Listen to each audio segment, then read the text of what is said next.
Ce sous-marin élégant et ultramoderne, baptisé RAN, fut envoyé pour explorer les profondeurs de l'Antarctique. Cependant, peu après ses premières découvertes, il disparut mystérieusement. Alors, que s'est-il réellement produit? Tout a débuté lorsque les scientifiques désirèrent explorer l'un des lieux les plus reculés et énigmatiques de notre planète, la barrière de Dodson, située en Antarctique occidentale. Ce colosse silencieux s'étend sur 50 km de large, soit presque la longueur de New York, entre deux promontoires glacés, les péninsules Martin et de Bear. Il recèle un monde entier de mystères géologiques. Si vous croyez que l'Antarctique n'est qu'un désert de neige et de glace épaisse, vous vous trompez. De véritables paysages inconnus se dissimulent sous cette couche glacée. La face inférieure de la barrière de Dodson présente un terrain accidenté et dynamique, façonné par les forces lentes et implacables de la nature. On y trouve des formations de glace imposantes, des crevasses profondes et des structures étranges s'étendant sur des centaines de mètres. Les scientifiques sont extrêmement curieux vis-à-vis de ce territoire. Toutefois, comme vous pouvez l'imaginer, cet environnement n'est guère facile à explorer. Pour en apprendre davantage, il nous faudrait scruter la région via des satellites ou tenter de percer la glace pour rassembler, morceau par morceau, l'ensemble du panorama. Hélas, ces méthodes n'ont offert que des indices vagues et incomplets. La véritable percée s'est produite lorsque les scientifiques eurent l'idée d'envoyer des sous-marins pour explorer la barrière de Dodson. Grâce à des submersibles autonomes capables de plonger sous la glace, ils sont capables de révéler ce qui se cache réellement en profondeur. Ces explorateurs robotiques sont équipés de systèmes sonars impressionnants. C'est ce que font les chauves-souris ou les dauphins. Ils utilisent le son pour voir le monde. En résumé, ils émettent des ondes sonores sous l'eau, et lorsque ces ondes frappent un obstacle, comme la barrière de glace au-dessus ou le fond marin en dessous, elles réintègrent le système. Les animaux ressentent le temps que mettent les ondes sonores à revenir et les modifications qu'elles subissent, ce qui leur permet de localiser et d'interpréter leur environnement. Par exemple, les clics que les dauphins émettent leur indiquent où se trouvent les poissons. Nous avons reproduit cette astuce évolutive fascinante et l'avons adaptée à notre exploration sous-marine.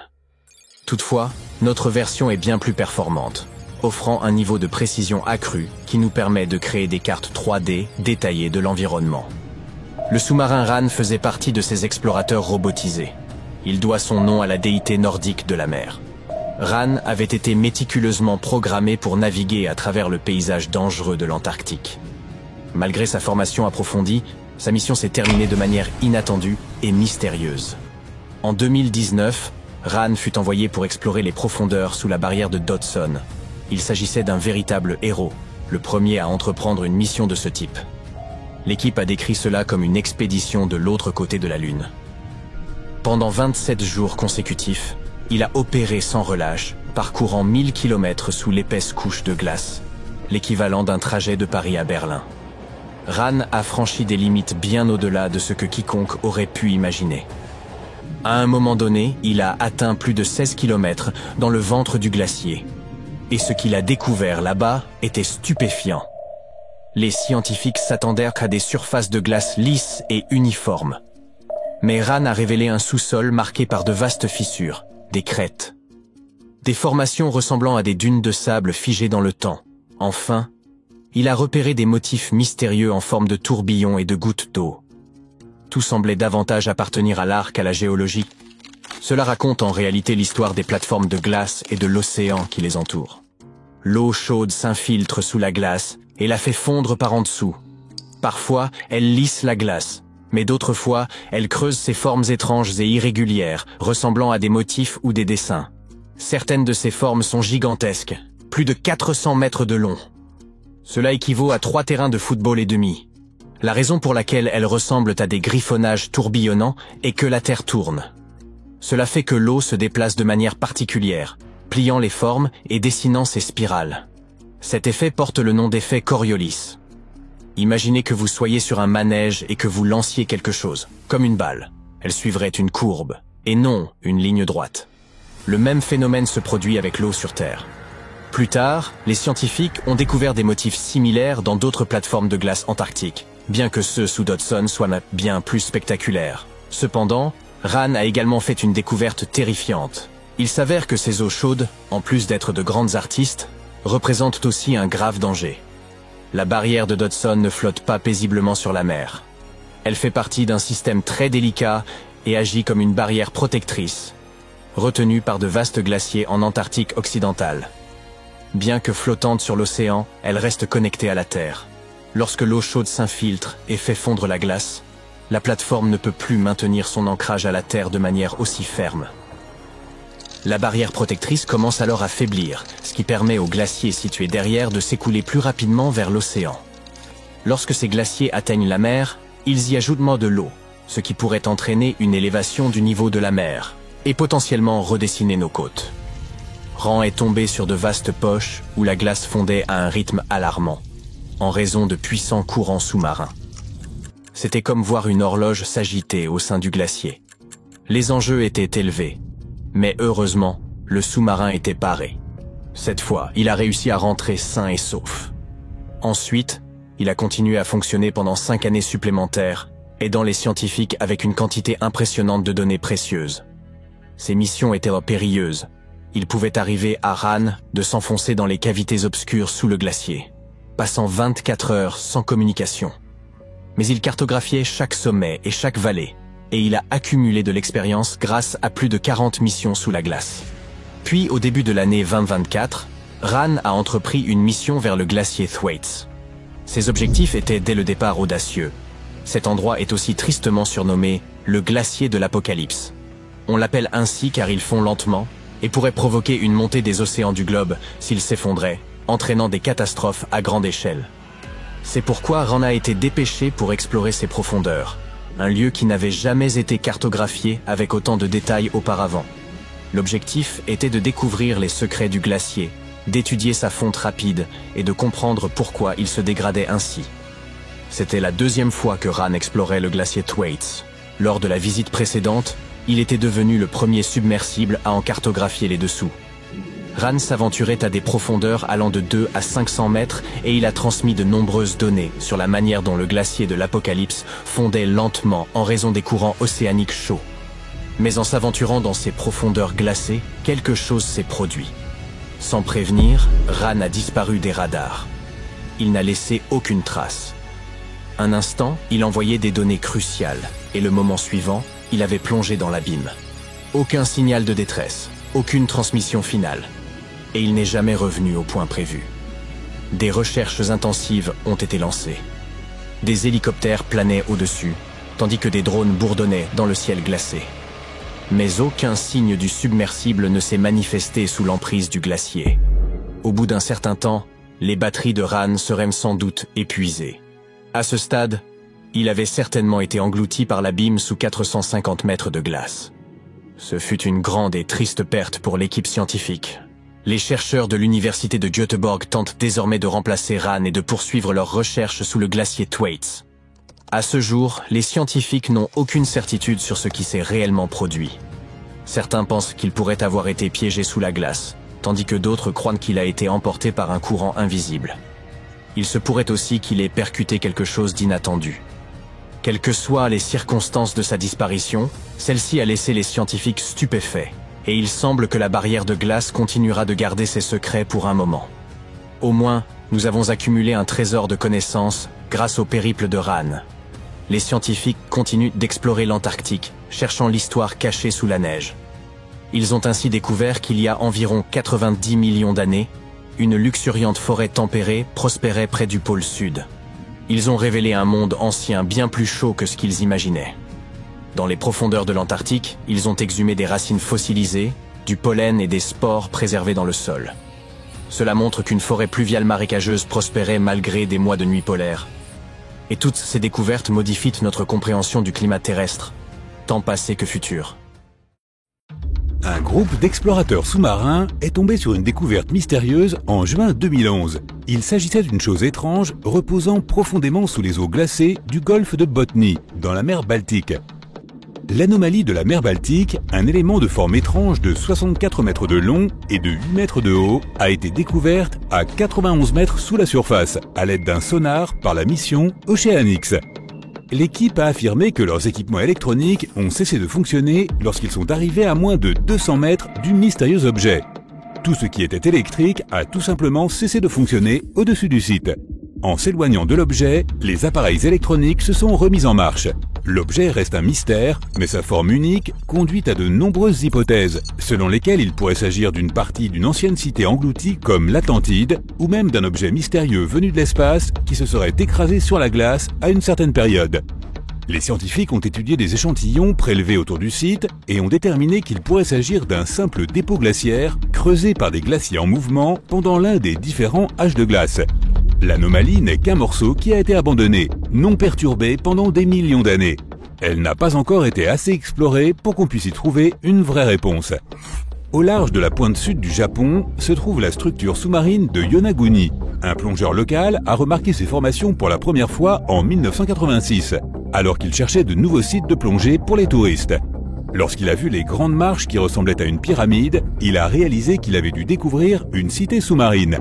Les archéologues pensent que les structures appartiennent à une civilisation légendaire oubliée depuis longtemps, tout comme l'Atlantide qui a disparu sous les vagues il y a des milliers d'années.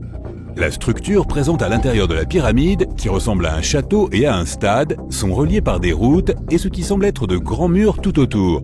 Les marques dans la pierre montrent le travail de la carrière avec des visages effacés et des roches sculptées en forme d'animaux. Mais d'autres experts affirment que la symétrie des roches n'est pas aussi parfaite que ce qui a été rapporté et qu'il semble s'agir de roches solides plutôt que de blocs sculptés. Pour eux, ce n'est qu'une coïncidence. Des recherches sont en cours pour déterminer s'il s'agit vraiment d'une civilisation perdue ou de la nature qui s'est amusée un peu. Le Lincoln Memorial est de taille gigantesque et la vue sur le miroir d'eau hypnotise les visiteurs. Pour les passionnés d'histoire, la recherche de la célèbre erreur d'écriture sculptée dans les murs fait aussi partie du voyage. Avec un grand espoir pour le futur, aucune prédiction à son égard ne s'est aventurée. Sauf que le sculpteur a accidentellement écrit le mot « futur » avec un « E » au lieu d'un « F ». Il y a aussi une chambre dans les fondations du bâtiment qui vaut le coup d'œil. On peut y trouver une structure semblable à une grotte où des stalactites se forment à partir de l'eau qui s'écoule à travers le calcaire au travers d'une porte secrète. Il y a des graffitis d'ouvriers de construction inconnus sur les colonnes de soutien à l'intérieur de cet espace caverneux. À la pointe nord du Queensland, en Australie, une formation nuageuse peu commune qui défile à l'aube effraie les touristes. Ces nuages sont appelés Morning Glory, un type de nuage très rare qui semble presque rouler dans le ciel, ressemblant à un tube massif. Mesurant jusqu'à 965 km de long, ce phénomène est le résultat d'un courant ascendant qui pousse à travers le nuage, créant ainsi une impression de roulement. On pense que l'air humide et frais à l'arrière des nuages les fait s'enfoncer vers le bas, tombant presque sur la Terre. Dans le nord-est de la Thaïlande, à 750 km de Bangkok, une formation rocheuse vieille de 75 millions d'années sort tout droit des montagnes recouvertes de forêts. Ressemblant à un groupe de baleines nageant ensemble, cet endroit s'appelle le Rocher des Trois Baleines. Il y a des millions d'années, cette région n'était qu'un désert, mais les preuves archéologiques de la période du Crétacé, à l'époque des tyrannosaures et des tricératops, montrent que la Terre a changé de façon spectaculaire à cette époque. On pense que les montagnes de grès ont été soulevées par la tectonique des plaques et l'érosion causée par le fleuve Mékong. Cela a donné lieu à ces formations rocheuses aux motifs étranges qui ressortent aujourd'hui. Si tu es prêt à faire une randonnée sur ce réseau de sentiers, tu pourras atteindre l'endroit et trouver des cascades ainsi qu'une grande variété de plantes et d'animaux. Du haut de ces énormes monolithes, les plages du Mékong, les montagnes et les forêts s'étendent à perte de vue dans toutes les directions. L'un des livres qui a fait le plus parler de lui au XXe siècle était un texte ancien que personne ne pouvait lire. Le manuscrit de Voynich a été découvert en 1912 et demeure à ce jour le livre le plus mystérieux de la planète. Il semble qu'il recèle de nombreux secrets sur notre monde. L'écriture qui recouvre ces pages est d'une langue ou d'un code inconnu. Il est richement illustré d'images étranges, d'objets inconnus et de symboles du zodiaque. Les dessins de différentes plantes sont ce qu'il y a de plus intrigant dans le livre, car aucune ne correspond à une espèce végétale terrestre dont les scientifiques aient connaissance. Un professeur de linguistique appliquée en Angleterre a affirmé avoir déchiffré certains des caractères du livre, mais pour l'instant, tout est encore inintelligible. Les éclairs de méduse sont des décharges électriques situées très haut dans l'atmosphère terrestre. Elles sont associées à de puissants orages, mais ce ne sont pas les mêmes nuages qui nous donnent de la pluie. Ces éclairs se produisent à une altitude de 50 à 80 km dans la mésosphère. Les lumières artificielles de la nuit rendent beaucoup plus difficile l'observation de ces éclairs de faible intensité, mais ils peuvent avoir une largeur de plus de 48 km. Ces éclairs rouges sont un type de plasma froid déchargé au-dessus d'un nuage d'orage qui devient rouge avec l'azote de l'atmosphère. Il fonctionne comme un équilibre des charges de foudre entre les nuages d'orage et le sol en dessous. Lorsque des températures glaciales ont frappé les vergers du Michigan, les leftos se sont réveillés avec des sculptures de glace inhabituelles accrochées aux branches des arbres.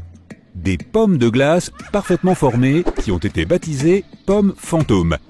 Il est très rare d'en trouver une, car tout doit être parfait pour que cela se produise et il doit faire un froid glacial. Ce phénomène météorologique rare fait que les pommes gèlent sur la branche, la pluie recouvrant les pommes d'une fine couche de glace. Les pommes dégèlent ensuite et s'écoulent comme de la compote, ne laissant derrière elles qu'une belle enveloppe de glace. La Gateway Arch, dans la ville de Saint-Louis, est comme un retour dans le temps. Ce que la plupart des visiteurs ignorent, c'est que l'arche donne un aperçu de l'époque de sa construction. L'arche est le plus haut monument national des États-Unis, avec une hauteur et une largeur de 192 mètres. Elle a été construite pour résister aux tremblements de terre et aux vents violents et peut osciller de 2,5 à 45 cm dans un vent à 32 km à l'heure. Elle contient aussi les histoires de plus de 700 000 personnes de Saint-Louis conservées dans une capsule temporelle qui a été soudée. Dans toute région montagneuse couverte de neige, comme les Alpes ou les montagnes rocheuses, le vent, la température, la neige, la glace et l'humidité travaillent de concert pour nous donner à voir les anneaux phénoménaux connus sous le nom de rouleaux de neige. En commençant par une couche assez fine de neige humide sur le sol, il faut qu'elle repose sur de la glace ou de la neige poudreuse. Ensuite, une brise assez forte doit rouler la couche en forme de beignet et commencer à la faire descendre doucement vers le bas d'une colline, comme une boule de neige. Une fois qu'elle a cessé de rouler, elle peut avoir la taille d'une balle de baseball ou celle d'un pneu de voiture. Tout dépend de la force du vent qui soufflait ce jour-là. Un rouleau de neige nouvellement formé ne restera pas très longtemps, car la poudre qui le compose est très légère. Le mécanisme d'Anticythère est un type d'ordinateur ancien qui déconcerte la communauté scientifique par sa mécanique extraordinaire. Un navire grec a coulé au large des côtes de l'île d'Anticythère il y a environ 2000 ans. Il n'a été découvert qu'en 1900 par des plongeurs. Les archéologues ont commencé à trier les artefacts récupérés dans l'épave quand ils sont tombés sur un objet qui ne semblait pas correspondre à l'époque de sa création. La machine semblait suivre le temps, les mouvements des étoiles, les éclipses, les phases de la Lune et même le compte à rebours d'événements importants comme les Jeux Olympiques avec une précision étonnante. Aucun mécanisme ne s'en approchera jusqu'au XIVe siècle, lorsqu'on a commencé à construire des horloges à engrenages en Europe. Des archéologues turcs pensent qu'ils pourraient avoir trouvé la plus ancienne construction architecturale connue au monde. Selon les experts, elle aurait plus de 10 000 ans. Trouvés dans d'anciennes communautés agricoles, ces piliers monolithes mesuraient jusqu'à 5,5 mètres de haut. Ils étaient probablement utilisés pour de grandes occasions et des rituels, mais on ne sait pas grand-chose à leur sujet. Certaines de ces grandes structures de pierre avaient une forme humaine, avec des sculptures d'animaux et des anneaux de pierre intégrés. Récemment, les archéologues ont trouvé des bâtiments rectangulaires autour du site. Les communautés qui ont construit ces monuments ont marqué le début de l'évolution vers la civilisation moderne. Vous savez comment ça se passe généralement. Au fil des années, les connaissances générales s'effacent plus rapidement que l'on ne peut dire à quoi sert ce truc. Imaginez nos petits-enfants se grattant la tête devant les touches de nos vieux téléphones. Il n'est donc guère surprenant que certains artefacts anciens nous laissent également perplexes. Regardez ce curieux objet. Qu'en pensez-vous? Un instrument de musique, un jouet, ou peut-être une invention extraterrestre? Personne ne le sait vraiment, pas même les experts. Ce petit objet est un dodécaèdre romain, découvert par des archéologues amateurs près de Lincoln, en Angleterre. Il a la forme d'un poing et est composé d'un alliage de métaux. Alors, à quoi servait cette chose? C'est la question à $1 million. Apparemment, ces trucs faisaient fureur à l'époque dans le nord de la Gaule et la Germanie romaine, selon certaines cartes anciennes. Des dodécaèdres similaires ont été retrouvés en Europe, en Grande-Bretagne, et même le long de la route de la soie maritime, en Asie du Sud-Est. Le mystère s'épaissit à mesure que de plus en plus de ces dodécaèdres sont découverts. Certains contenaient de la cire, ce qui a conduit les scientifiques à penser qu'il pouvait s'agir de porte-bougies. D'autres supposent qu'ils pouvaient être utilisés pour tricoter des gants, puisqu'aucun n'a été retrouvé dans des régions plus chaudes. Un exemplaire découvert à Genève arbore les signes du zodiaque, ce qui a suscité quelques théories farfelues sur ses pouvoirs mystiques. Et maintenant, de nouvelles découvertes remettent tout cela en question. S'agissait-il d'un outil sacré pour les Romains? Qui sait, peut-être le premier outil multifonction, bien avant l'invention du couteau suisse. Les boules de pierre sculptées d'Écosse représentent une autre énigme historique. Remontant très probablement au néolithique tardif, environ 3000 à 2500 avant notre ère, elles sont fabriquées en divers types de pierres, allant du grès jusqu'au granit. Toutes sont de taille similaire et présentent des motifs circulaires complexes et régulièrement espacés, composés de bosses ou de pommeaux. La plupart de ces motifs comportent 6 bosses, mais leur nombre peut varier de 3 à 160. Certaines de ces boules sont plus finement ouvragées que d'autres, et quelques-unes présentent même des décorations supplémentaires. Plus de 400 boules de pierre sculptées ont été trouvées principalement en Écosse, bien que certaines aient également été découvertes dans le nord de l'Angleterre et en Irlande. Ces boules de pierre ne montrent généralement pas de signes d'usure ou de dommages, et aucun indice ne permet de déterminer leur fonction. La plupart des experts s'accordent à dire qu'elles n'étaient pas des outils pratiques, mais avaient une importance symbolique ou sociale, probablement un signe extérieur de prestige au sein de leur communauté. Les tambours de Folkton sont 3 cylindres de pierre datant du néolithique britannique, découverts à la fin du XIXe siècle dans un tumulus funéraire de l'East Yorkshire. Aucun objet préhistorique semblable n'a jamais été trouvé ailleurs dans les îles britanniques. Chaque tambour est décoré de motifs uniques qui en recouvrent les côtés et les sommets bombés. Ces ornements sont principalement géométriques, disposés en panneaux, et des visages humains stylisés sont reproduits sur 2 des tambours. Des études récentes, exploitant de nouvelles technologies, ont révélé que ces motifs avaient été sculptés et resculptés au fil du temps. Une équipe d'experts a également analysé la composition des tambours, révélant qu'ils étaient faits de craie locale. À l'âge du bronze tardif en Europe, bien avant que les pièces de monnaie ne soient répandues, des objets métalliques finement travaillés servaient de richesse portative et de signes extérieurs de prestige. Partout sur le continent, les archéologues ont découvert une grande variété d'artefacts, allant de parures en or portées par les élites à de grands chaudrons en bronze utilisés lors des banquets. Parmi ces objets, on trouve de magnifiques anneaux d'or ouvragés, découverts au pays de Galles. Connus sous le nom de lock rings, ils pourraient avoir servi à retenir les cheveux. Après avoir passé près de 3000 ans sous terre, ils sont maintenant aplatis. Autrefois, ils présentaient des défauts, verture for en forme de cône à chaque extrémité. Bien qu'ils aient été découverts à des moments différents, ils étaient probablement portés par paires et enterrés ensemble dans une même cache. D'autres artefacts romains en alliage de cuivre ont été initialement catalogués comme des pendentifs lunaires. Cependant, lors d'une réévaluation récente, des experts ont découvert que ces objets étaient en réalité de petits ensembles de mortiers et pilons, servant à broyer des cosmétiques. Ces récipients étaient utilisés pour pulvériser les minéraux destinés au maquillage, et spécifiquement conçus pour appliquer du kohl et de l'ombre à paupières. Ils avaient été à tort pris pour des pendentifs en raison des boucles de suspension qui permettaient de les porter autour du cou. Ces ensembles cosmétiques, datant du 1er siècle de notre ère, sont uniques à la Grande-Bretagne. Ils témoignent de l'influence des cosmétiques importés et des tendances esthétiques en provenance de la Méditerranée et des provinces romaines, à commencer par l'Égypte. Le cube de Salzbourg, également connu sous le nom de fer de Wolfsegg, a été découvert à la fin du XIXe siècle en Autriche. Il ne ressemble pas vraiment à un cube, mais plutôt à un objet arrondi avec 2 faces plates. Une rainure traverse son milieu, et sa surface est couverte de creux et de cratères. Cet artefact a été découvert accidentellement par des ouvriers lorsqu'ils ont fait exploser une veine de charbon. On estime que la veine d'où il provient aurait plus de 60 millions d'années. Ce cube a été déplacé d'un musée à l'autre, avant de mystérieusement disparaître au début du XXe siècle, puis de réapparaître. Certains chercheurs pensèrent qu'il pourrait s'agir d'un bougeoir de l'époque victorienne. Mais personne ne connaît encore la véritable histoire du cube, ni son emplacement actuel. Les archéologues ont fait une découverte historique incroyable au Pakistan. Un ancien sphinx dont l'âge est estimé à environ 12 500 ans.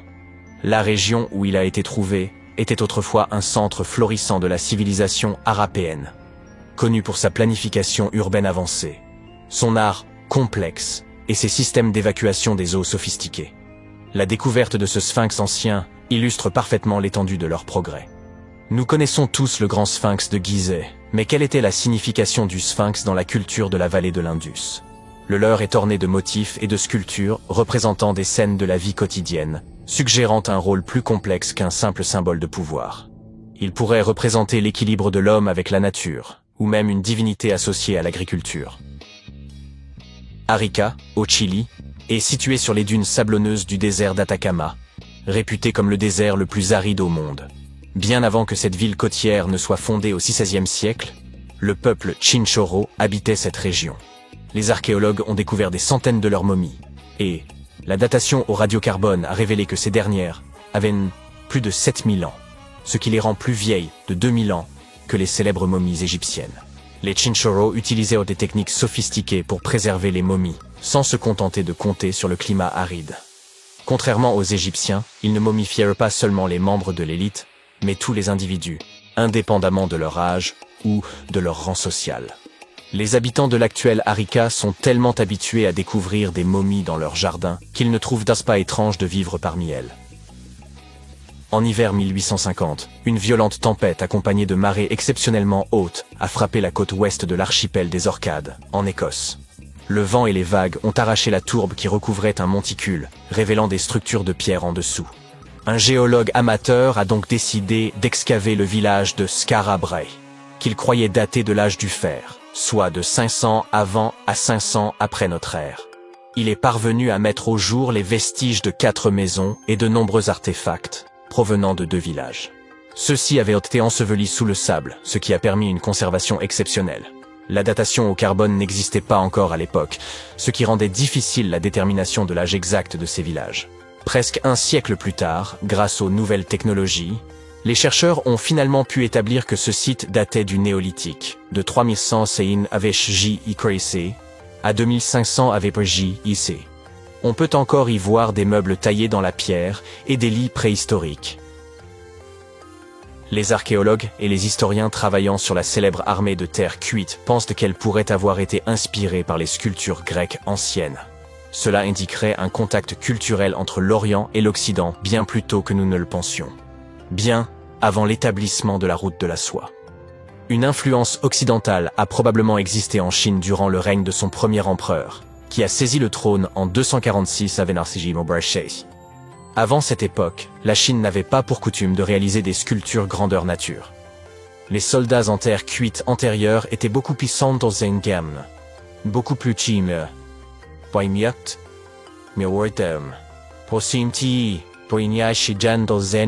mesurant moins de 25 cm de haut. Des artistes grecs auraient ainsi pu être présents pour partager leurs connaissances avec les sculpteurs chinois. Tu as probablement entendu parler de la mystérieuse civilisation perdue de l'Atlantide. C'était une société utopique et technologiquement avancée où les gens vivaient heureux. Mais quelque chose s'est passé et l'Atlantide a disparu de la surface de la Terre. Beaucoup pensent que cette cité se trouve au fond de l'océan Atlantique. Mais se pourrait-il que nous l'ayons cherchée au mauvais endroit pendant tout ce temps? Et si elle se trouvait à un endroit complètement différent? Et si l'Atlantide se trouvait au milieu du désert du Sahara? Cette théorie inattendue est étayée par plusieurs preuves. Mais pour étudier cette version, il faut d'abord comprendre ce qu'était l'Atlantide et comment on l'a découverte. La toute première mention de la mystérieuse cité remonte à 360 avant notre ère. Le philosophe antique Platon a écrit sur l'Atlantide. Son ouvrage, Dialogue, l'a décrit comme une terre riche, dotée de technologies avancées. Ses habitants étaient puissants, intelligents et beaux, comme des surhommes. Il a décrit en détail la structure de la ville, si bien que de nombreuses personnes ont cru en l'existence de l'Atlantide. D'après ses archives, les Atlantes ont construit cet endroit en plusieurs cercles concentriques de pierres noires et rouges. Ils ont ensuite recouvert ces cercles de laiton, d'étain et de métaux précieux. Dans la cité, il y avait des canaux sur lesquels naviguaient les bateaux. Les Atlantes étaient des marins, ils ont donc construit un passage entre leur ville et la haute mer. Sur Internet, tu peux trouver de nombreux dessins de l'Atlantide, réalisés à partir de descriptions de Platon. Jette un coup d'œil à ces dessins et il y a une photo réelle de l'œil du Sahara. Cet endroit, situé au beau milieu du désert, a la forme de plusieurs cercles concentriques. On dirait qu'une ville détruite a laissé une trace dans le sable. De nombreuses personnes ont supposé que la cité perdue se trouvait à cet endroit, mais personne n'a pu le prouver. Autrefois, le Sahara était couvert de rivières et de lacs. Durant la préhistoire, il n'y avait que de l'eau ici. Jusqu'à présent, tout concorde. L'œil du Sahara a été découvert pour la première fois dans les années 1930. On a longtemps cru que c'était un cratère créé par la chute d'une météorite. Mais au milieu du XXe siècle, des scientifiques ont effectué une analyse du sol et ont réfuté la version d'une météorite tombée depuis l'espace. Finalement, tout le monde s'est accordé à dire qu'il s'agissait d'un dôme de roche en fusion sous lequel le magma s'était déchaîné. Pendant des millions d'années, le vent et l'eau ont façonné le paysage et ont fini par lui donner l'aspect de cercle parfait. Et si les Atlantes étaient venus à cet endroit et avaient utilisé les cercles naturels pour construire leur ville? Dans ce cas, il y aurait de nombreuses traces et artefacts de cette civilisation développée. Les archéologues y ont bel et bien trouvé des pointes de flèches, des lances, des rames et d'autres objets. Mais ces objets n'ont rien à voir avec l'Atlantide. Les artefacts trouvés dans l'œil du Sahara appartenaient aux Aqueuléens, une ancienne tribu qui fréquentait la région. Pour la première fois, des outils aqueuléens sont apparus il y a plus d'1,5 million d'années. Certains des objets trouvés ici pourraient avoir 130 000 ans, et selon les archives, l'Atlantide existait il y a environ 12 000 ans. Les archéologues n'ont trouvé aucune structure artificielle à cet endroit, ni aucun débris ou trace d'une grande ville. On aurait pourtant trouvé quelque chose si une grande ville dotée de technologies avancées avait existé à cet endroit. Le principal défenseur de cette théorie est l'auteur d'une chaîne YouTube qui a recueilli 1 million de vues et a attiré l'attention de nombreux historiens et anthropologues. Mais l'idée selon laquelle l'œil du Sahara est l'Atlantide a été rapidement réfutée. Les gens ont trouvé trop de divergences entre cet endroit et la description de la cité perdue. L'auteur de la chaîne a simplement tenté d'attirer l'attention des spectateurs en présentant des similitudes entre le paysage naturel et la cité antique fictive. Une autre théorie populaire prétend que l'Atlantide était un véritable continent situé au large des Bahamas. Puis, elle aurait été engloutie par le triangle des Bermudes. Selon cette légende, les ruines de la cité se trouveraient encore au fond du triangle. Mais cette théorie n'est pas non plus confirmée. On la doit à l'écrivain Charles Berlitz, et ses adeptes affirment que les murs et les rues de la partie occidentale des Bahamas pourraient être les ruines de l'Atlantide. Mais les scientifiques ne sont pas d'accord. Ils ont prouvé que ces murs sont des formations naturelles de roches côtières. D'autres rumeurs affirment que l'histoire de l'Atlantide a été inspirée par une catastrophe historique réelle, le déluge de la mer Noire dans le détroit du Bosphore, reliant la mer Noire et la mer de Marmara. Vers 5600 avant notre ère, la mer Noire était 2 fois plus petite qu'aujourd'hui et comptait de nombreuses villes sur ses rives. Malheureusement, une énorme inondation a détruit cette civilisation florissante. En l'espace d'1 an, les villes ont été englouties et les survivants se sont installés dans des pays étrangers où ils ont raconté des histoires sur l'inondation. Ce sont peut-être ces récits qui ont inspiré à Platon l'idée de l'Atlantide. Dans les années 1950, des gens ont proposé une autre version. L'Atlantide était le continent qui est aujourd'hui l'Antarctique. Il y a des dizaines de milliers d'années, un continent chaud avec des villes développées s'est déplacé vers le pôle sud en raison du mouvement de la croûte terrestre. Les Atlantes n'ont pas pu s'adapter aux nouvelles conditions froides et l'Atlantide a été recouverte d'épaisses couches de glace. Cette théorie a été réfutée lorsque les scientifiques ont commencé à étudier la nature des plaques tectoniques. Il s'est avéré que la croûte terrestre n'a pas pu déplacer un continent aussi vaste que l'Antarctique. Les plaques tectoniques ne se comportent pas de cette manière.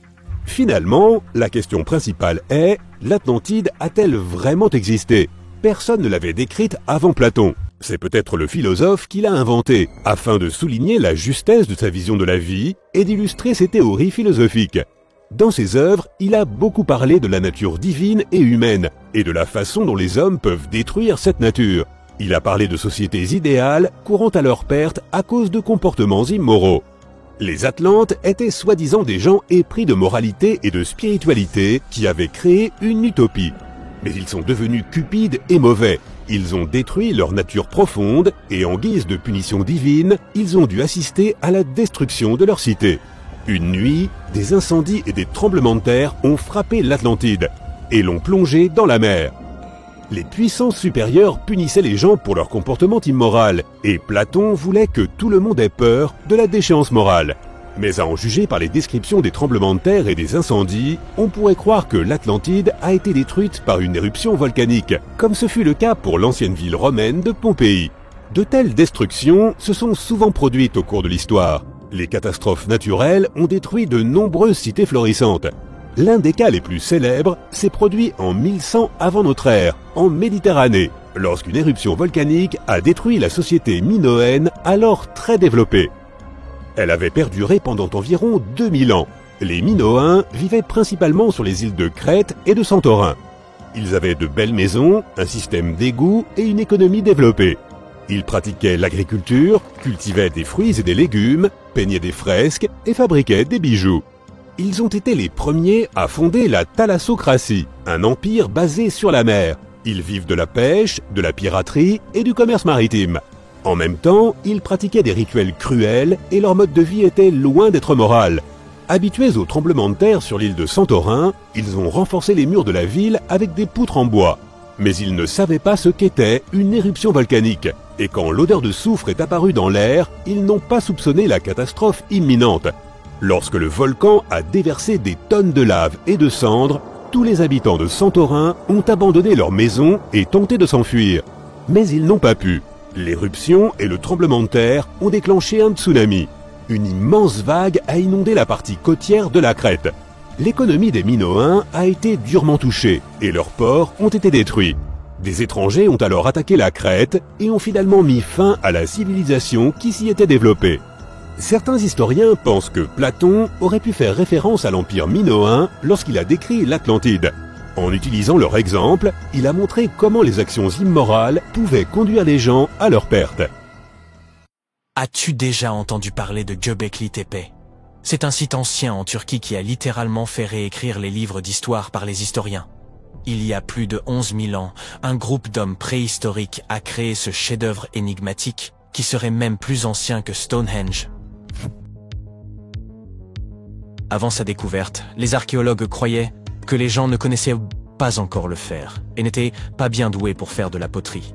Ils étaient convaincus que la vie sédentaire n'avait émergé qu'avec le besoin d'agriculture. Mais Göbekli Tepe a déjoué cette croyance. Ce lieu a révélé que c'était le temple qui avait ouvert la voie à une vie sédentaire et non pas un mode de vie agraire. Jusqu'à cette découverte, les chercheurs pensaient que c'était l'agriculture qui avait été le catalyseur de la vie sédentaire. Voici le professeur Schmidt, l'homme dont les découvertes ont bouleversé cette théorie. Il a réussi à prouver que des communautés de chasseurs-cueilleurs avaient posé les toutes premières fondations de ce mode de vie. Retour dans les années 60, d'autres archéologues ont visité la région, mais ils ont totalement manqué le coche. En arpentant la région, ils sont tombés sur une colline, où étaient dispersées quelques dalles de calcaire, et en ont conclu qu'il s'agissait simplement d'un ancien cimetière datant du Moyen-Âge. Ils étaient à loin de se douter qu'il y avait tant à découvrir. En 1994, Schmidt s'est lancé dans sa propre enquête sur les sites préhistoriques de la région. Et surprise, il a immédiatement réalisé qu'il avait découvert quelque chose d'extraordinairement unique. Contrairement aux plateaux plats et stériles voisins, Göbekli Tepe présentait un sommet doucement arrondi, s'élevant à 15 mètres au-dessus du paysage environnant. De façon plutôt comique, la traduction du nom de cet endroit est « la colline Ventru ». Schmidt était sûr que seuls des humains auraient pu créer une chose pareille. Ces morceaux de calcaire brisés qui étaient pris à tort pour des pierres tombales se sont avérés être bien plus passionnants. C'était comme tomber sur un trésor caché. Les fragments ont pris un tout nouveau sens, et Schmidt avec son équipe se sont apprêtés à plonger dans les secrets cachés sous la surface. À leur grande surprise, ils n'ont trouvé aucune trace d'habitation. Pas de foyer pour cuisiner, pas de maison, et aucun de ces adorables bibelots d'argile communément trouvés dans des sites voisins du même âge. Cependant, ils ont découvert que ces peuples anciens employaient déjà des outils, comme des marteaux en pierre. Schmidt et son équipe ont donc réfléchi ensemble et se sont livrés à une estimation audacieuse de l'âge des structures en pierre de Göbekli Tepe. Leur estimation a été confirmée par quelques datations au carbone effectuées sur place. L'aspect si ancien de ce lieu commençait enfin à avoir du sens. C'était comme un puzzle qui s'assemblait lentement. On pourrait penser qu'à l'époque, les gens n'avaient pas d'outils dédiés à la création de quelque chose d'aussi impressionnant que Göbekli Tepe. C'est faux. Il s'avère que ces hommes préhistoriques utilisaient des outils en silex au lieu de burin en métal sophistiqué. Ils étaient également doués pour tailler le calcaire plus doux et créer des piliers sur place. Ensuite, ils charriaient les piliers sur une courte distance jusqu'au sommet et les plaçaient verticalement. Une fois que les anneaux de pierre étaient terminés, on les couvrait de couches de terre. Avec le temps, on ajoutait de nouveaux anneaux, et voilà. Ça nous donne une colline épatante pour impressionner les gens dans le futur. Au cours de leur première année de fouilles, l'équipe a retrouvé près de 15 000 fragments d'ossements provenant de créatures sauvages. Les autochtones n'avaient pas d'animaux domestiques et ne cultivaient pas leur propre nourriture. Ils chassaient des bêtes sauvages pour leur repas. Mais les choses étaient sur le point de changer, car l'endroit présentait tout ce dont ils avaient besoin pour commencer à se livrer à l'agriculture. Les scientifiques affirmaient qu'ils disposèrent de céréales et de moutons sauvages qui auraient pu être domestiqués. Et devine quoi? À seulement 32 km de là, dans un village préhistorique, des généticiens ont retrouvé des traces des plus anciennes souches de blé domestiquées au monde. Ces découvertes sensationnelles ont complètement changé notre vision de la civilisation. Dans le passé, les experts pensaient que les gens devaient d'abord apprendre à cultiver, puis s'installer dans un endroit avant de pouvoir y construire des temples, et développer une société complexe. Mais devine quoi? Les recherches de Schmidt bouleversent cette notion. Il affirme que l'effort incroyable consacré à la construction de ces structures étonnantes a en réalité préparé le terrain en vue du développement de sociétés avancées. Cela signifie que ces changements sociétaux et culturels sont survenus avant l'agriculture. Schmidt entretient cette hypothèse fascinante à propos de Göbekli Tepe. Il pense qu'il aurait pu s'agir d'un lieu de sépulture spécial où les gens laissèrent leurs proches. Et voici le plus beau. Le site funéraire était orné de statues élégantes et de symboles représentant des divinités de l'autre monde. L'idée que Göbekli Tepe aurait pu servir de site sacré ajoute une autre couche de complexité à notre histoire. Alors que le véritable intérêt du site peut nous échapper, les réflexions de Schmidt nous invitent à considérer le lien profond qui unit la vie et l'au-delà et le respect que ces sociétés de chasseurs-cueilleurs auraient peut-être nourri pour leurs défunts ancêtres. Maintenant, évoquons les stars du spectacle. Les fascinantes colonnes en forme de T qui dominent Göbekli Tepe. Ces structures mystérieuses mesurent de 3 à 6 mètres de hauteur et représentent très probablement des figures humaines stylisées. Mais l'une d'elles se distingue du reste. Un bas-relief de lion en 3 dimensions. Cette représentation stimule vraiment notre imagination. Pourquoi ? Parce qu'elle suggère la possibilité que des lions aient erré en Anatolie durant la période néolithique. Ces pierres levées sont disposées en cercle et placées dans des fosses rectangulaires. Chaque cercle a une configuration similaire. 2 grands piliers en forme de T au centre, entourés de piliers légèrement plus petits, orientés vers l'intérieur. Tu parles d'un arrangement élégant. Ces imposants piliers atteignent les 5 mètres et pèsent entre 7 et 10 tonnes. Certains d'entre eux sont simples et épurés, tandis que d'autres sont de véritables œuvres d'art avec des gravures complexes. Les renards, les scorpions et les vautours prennent vie, rampent et se tordent sur les côtés des piliers. Mais il n'y a pas que des animaux qui soient représentés sur ces pierres. Certains piliers portent des formes abstraites représentant des hommes et même de petites gravures figurant des vêtements. Certains d'entre eux ont même des ceintures. Enfin, il y a un pilier qui se démarque des autres, comme une véritable rockstar. Ce très ancien pilier de pierre suggère qu'une comète se serait écrasée sur Terre. Cela s'est produit pendant une période froide qui a duré environ un millénaire. Des études antérieures, examinant les carottes de glace du Groenland, avaient déjà évoqué cette théorie de la comète. Mais maintenant, les gravures de Göbekli Tepe la confirment. Les gravures de ces piliers sont comme une bande dessinée historique. Elles montrent même une figure humaine sans tête. Les chercheurs ont traité ces images par ordinateur et ont découvert leur lien avec les constellations, ce qui indique que ce temple aurait pu être un ancien observatoire. C'est comme si nos ancêtres essayaient de documenter cet événement cataclysmique de leur manière unique. Les archéologues fouillent et analysent Göbekli Tepe depuis le milieu des années 90, révélant couche après couche d'histoire et nous fournissant une compréhension plus profonde des relations complexes qui régissaient les premières sociétés. Et ils n'ont aucune intention de s'arrêter pour les 150 années à venir. Qui sait ce qu'on trouvera encore? Car vois-tu, Göbekli Tepe a été uniquement considéré comme un site rituel, sans signe d'activité domestique. On nous a laissé croire que l'absence d'eau signifiait qu'il ne pouvait pas supporter de communautés semi-sédentaires. Mais les chercheurs pensent qu'il est temps de secouer les choses et d'approcher Göbekli Tepe avec un regard neuf.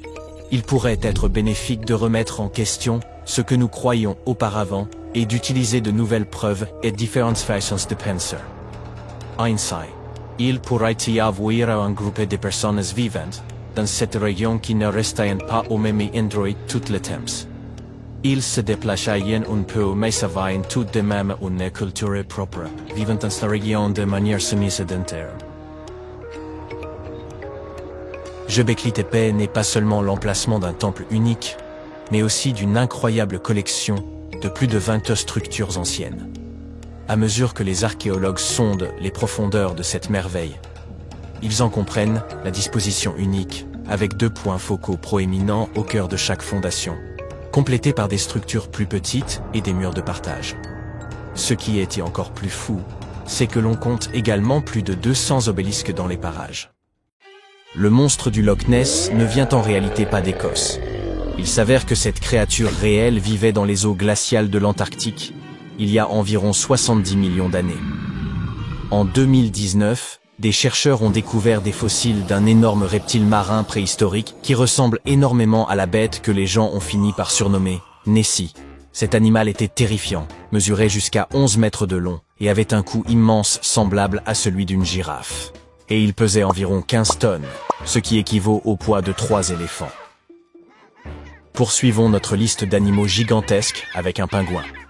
Je sais, les pingouins n'ont pas vraiment la réputation d'être grands, mais des scientifiques viennent de découvrir ce qu'ils pensent être le plus grand pingouin ayant jamais vécu, le Kumimanu fordisei. On pense que ces oiseaux géants erraient près de la Nouvelle-Zélande, il y a environ 55 millions d'années, et qu'ils étaient énormes, pesant plus de 150 kilos. Cela représente environ 5 fois la taille des manchots empereurs, que l'on considère aujourd'hui comme les plus grands parmi cette famille d'oiseaux. Passons maintenant des plus gros aux plus petits. Voici B. Manfred Schmidti, un grand singe ayant vécu il y a environ 12 millions d'années dans ce qui est aujourd'hui l'Allemagne. Cette créature est très spéciale, car c'est le plus petit grand singe jamais découvert. Et quand je dis petit, je veux vraiment petit. Cet ancien animal ne pesait pas plus de 10 kilos. À peu près la taille d'un chat très bien nourri. Si vous pensez que les petites créatures ne sont pas effrayantes, attendez de voir cette tarentule bleue électrique. Cette nouvelle espèce découverte dans les mangroves de Thaïlande a vraiment l'air d'arriver d'une autre planète. Sa teinte éclatante ne provient pas d'un pigment. Elle a en réalité pour cause la structure unique de ses poils, qui reflète la lumière bleue et lui donne cette apparence d'extraterrestre. Plongeons encore plus loin à présent dans les profondeurs glaciales et noires comme la Poix. À environ 610 mètres de profondeur dans la mer d'Andaman, des scientifiques ont découvert une nouvelle espèce de requin fantôme, qu'ils ont nommé Chimaera supapae. Il a l'air tout droit sorti d'un film d'horreur. Un corps lisse et pâle, des nageoires qui semblent serties de plumes et de grands yeux effrayants. Ces requins fantômes ne sont en réalité pas des requins. Ils y sont seulement apparentés, s'étant séparés de leurs cousins il y a environ 400 millions d'années. La bonne nouvelle, c'est qu'ils ne dépassent qu'à peine la taille d'une boîte à chaussures. Vous vous disiez peut-être qu'on avait fait le tour des créatures étranges? Eh bien voici un ancien amphibien du Brésil, scientifiquement connu sous le nom de Carosei. Cette créature géante nouvellement découverte, qui ressemble à un crocodile, vivait pendant la période du Trias, il y a donc plus de 240 millions d'années. Mesurant près de 3 mètres de long, elle possédait une mâchoire puissante, semblable à celle de l'alligator moderne. Cette bête était une vraie survivante. Elle s'était adaptée aux conditions les plus extrêmes que la planète ait jamais connues. L'année dernière, des scientifiques observaient la dense forêt amazonienne de nuit lorsqu'ils sont tombés sur de curieuses araignées oranges qui avaient l'air d'être chaussées de bottes noires. L'équipe a rapidement compris qu'il s'agissait d'un nouveau type d'araignée crabe. Mais non, elles ne ressemblent pas du tout à des crabes. Elles ont simplement reçu ce nom parce que, perchées sur des plantes, ces araignées étendent leurs pattes latéralement, comme des crabes. Saviez-vous que certaines nouvelles espèces portent le nom de célébrités? Par exemple, l'icône hollywoodienne Harrison Ford a maintenant son propre serpent. Découverte au Pérou, l'espèce T. harrisonfordi rend hommage à l'acteur célèbre pour son rôle d'Indiana Jones, un archéologue connu pour sa peur notoire des serpents. Mais contrairement aux vilains serpents des films en question, cette nouvelle espèce est assez modeste en taille, mesurant environ 40 cm de long. Nous avons également le Rhampholeon princeai, une petite, nouvelle espèce de caméléon pygmée originaire de Tanzanie, qui a été nommé en l'honneur du rappeur et poète américain Prince A. Il a reçu cet honneur en raison de son travail de sensibilisation aux enjeux environnementaux mondiaux. Un autre homonyme célèbre est un serpent mangeur d'escargots que l'on trouve dans la végétation des forêts du Panama. S. irmelindiccaprioae, hommage à notre Léo préféré, mesure environ 38 cm de long et passe ses nuits sur les feuilles de palmier à la recherche d'escargots et de limaces. Ses yeux ronds ressemblent à des braises incandescentes et peuvent être un peu effrayants, mais dans l'ensemble, c'est plutôt une créature tranquille. Même lorsqu'elle se sent menacée, elle ne mord pas. Elle s'enroule simplement sur elle-même et dégage une très mauvaise odeur.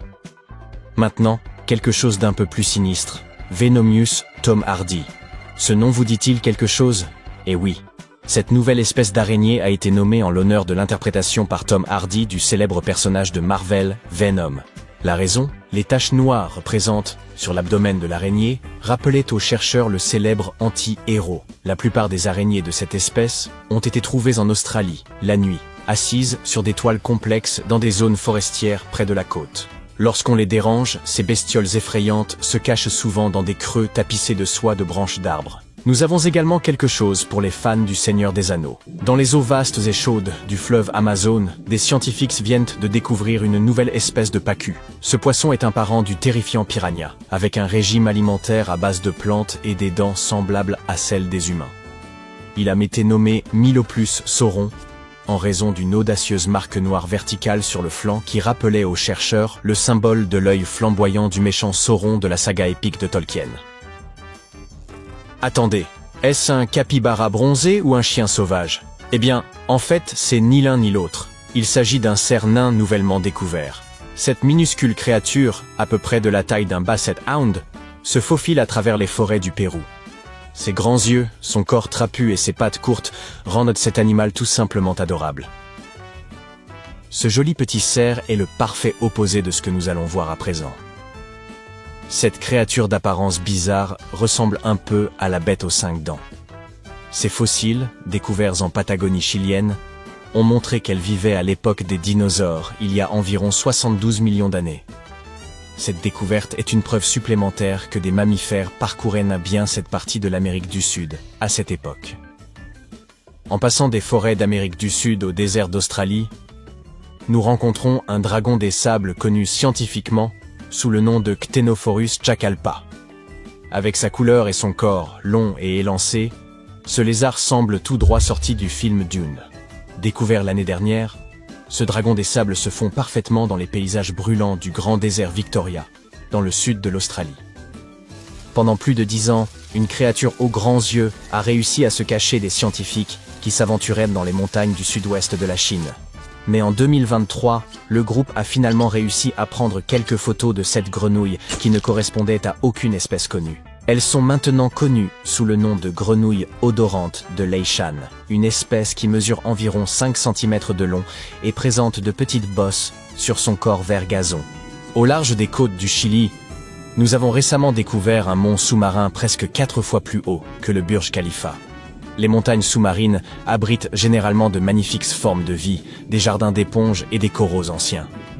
Mais ce mont sous-marin chilien cachait également un type rare de calmar doté de longs tentacules ressemblant à des nouilles, ce qui lui donne un peu l'apparence d'une assiette de spaghettis sous-marine. Avec ses tentacules, cette étrange créature peut mesurer jusqu'à 40 mètres de long.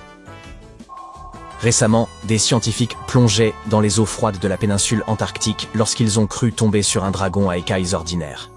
Mais cette créature avait quelque chose d'inhabituel.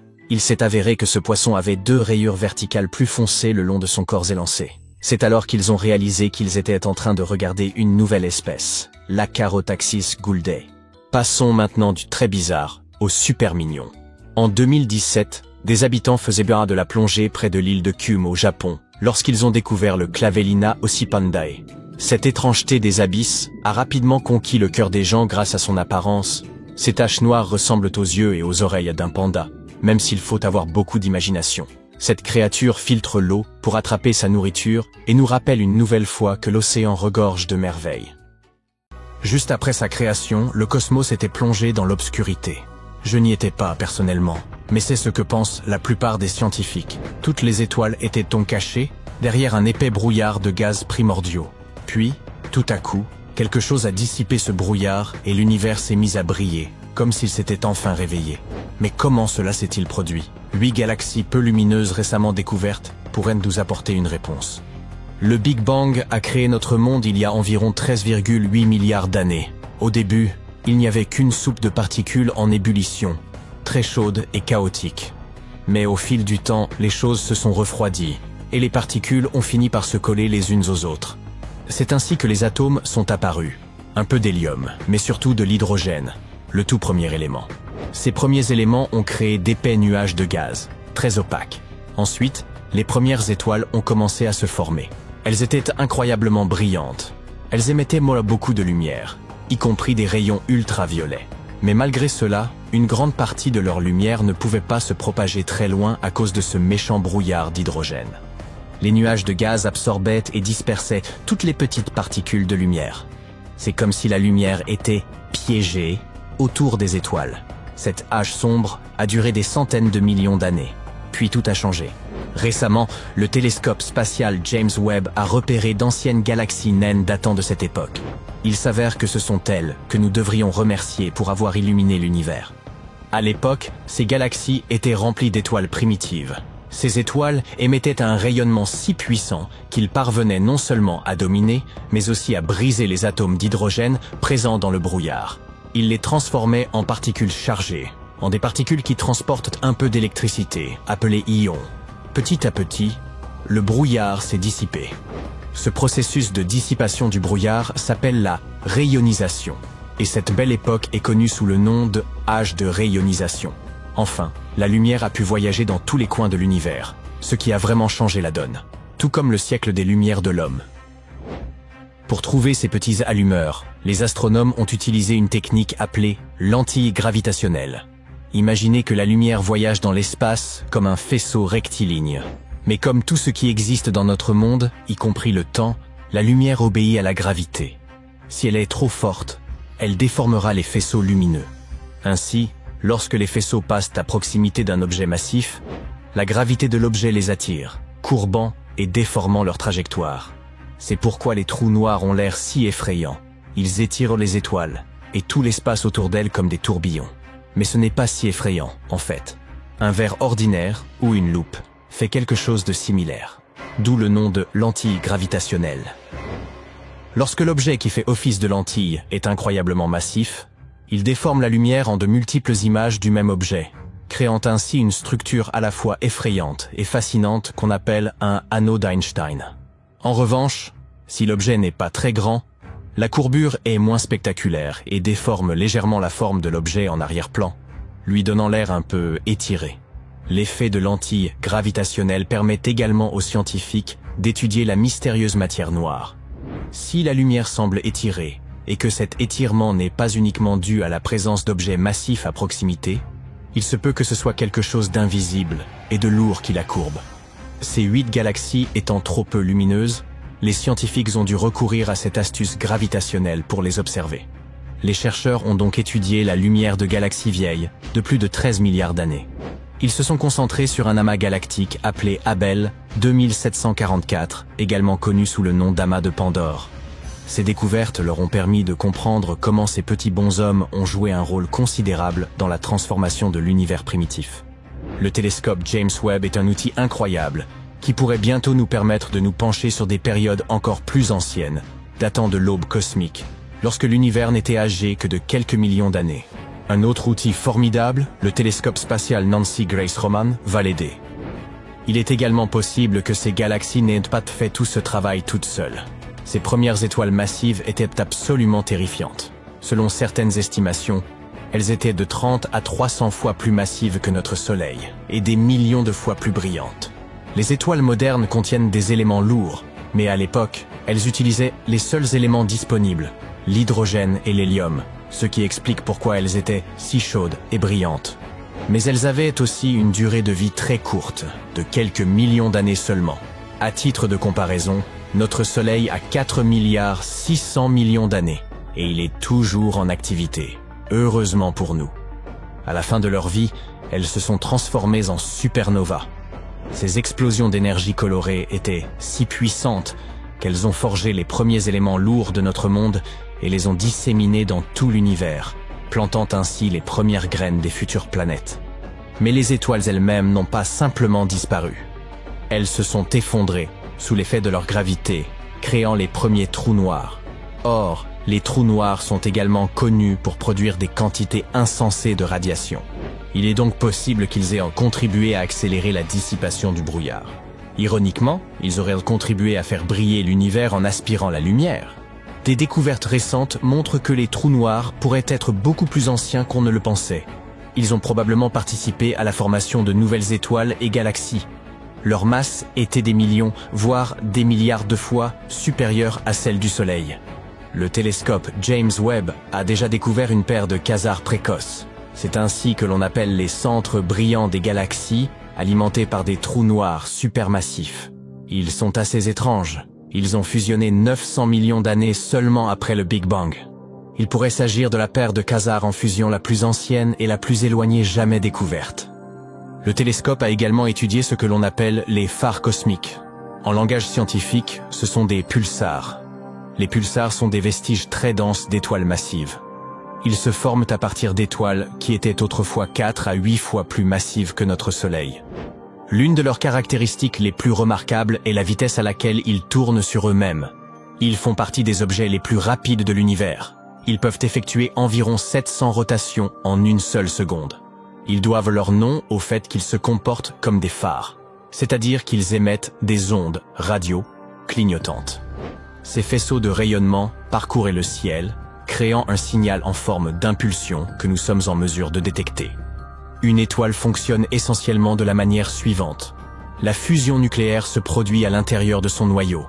Les atomes se fondent les uns dans les autres, se déplacent à des vitesses folles, se bousculent et libèrent une quantité incroyable d'énergie. Voilà pourquoi elles émettent autant de lumière et de chaleur. Bien sûr, toute cette pression est dirigée vers l'extérieur. C'est un peu comme si l'étoile transpirait à grosses gouttes dans un effort pour se dilater. Plus la fusion est importante, plus l'étoile devient puissante. De l'autre côté, la gravité tire l'étoile vers l'intérieur, cherchant à la comprimer pour qu'elle conserve sa forme de petite boule dense. Tant qu'il y a un équilibre, l'étoile continue à vivre. Mais lorsqu'elle vieillit et qu'elle épuise tout son combustible nucléaire, elle devient trop faible pour produire l'énergie dont elle a besoin et ne peut plus lutter contre la gravité. C'est alors qu'elle s'effondre sous son propre poids et explose en supernova. Il ne reste alors plus que le cœur de l'étoile, qui est désormais réduit à une échelle incroyablement réduite, comprise entre 19 et 27 km de diamètre, soit à peu près la taille d'une ville. On appelle ce noyau dense une étoile à neutrons. La matière contenue dans une étoile à neutrons est si dense qu'une seule cuillère à café pèserait jusqu'à 4 milliards de tonnes, soit l'équivalent de 10 000 Empire State Buildings. Tout cet effondrement déclenche une réaction qui fait tourner l'étoile à neutrons à toute vitesse et donne naissance à un pulsar. Un peu comme lorsqu'un patineur sur glace se met à tourner plus vite en croisant ses bras sur son corps. Les pulsars sont souvent accompagnés d'une étoile plus petite. Il n'y a pas si longtemps, des astronomes ont découvert un pulsar qui, pour une raison inconnue, était entouré d'un grand nombre de matériaux énergétiques. Ils se sont rendus compte que toute cette matière était le vestige d'une autre étoile beaucoup plus grosse. Il s'avère que le pulsar avait lentement détruit son ami avec ses terribles radiations et particules, jusqu'à l'avoir pratiquement dévoré. C'est un peu comme une veuve noire qui dévore son compagnon. Ces systèmes ont donc été qualifiés de pulsars veuve noire. Quoi qu'il en soit, ces phares ont très probablement contribué au processus de rayonisation. Il y a longtemps, ils étaient des étoiles très énergétiques dans de petites galaxies. Et ils émettaient suffisamment de rayonnement pour transformer l'univers primitif. Le télescope James Webb a pour mission de trouver d'autres phares et de déterminer le rôle qu'ils ont joué dans l'évolution de notre univers.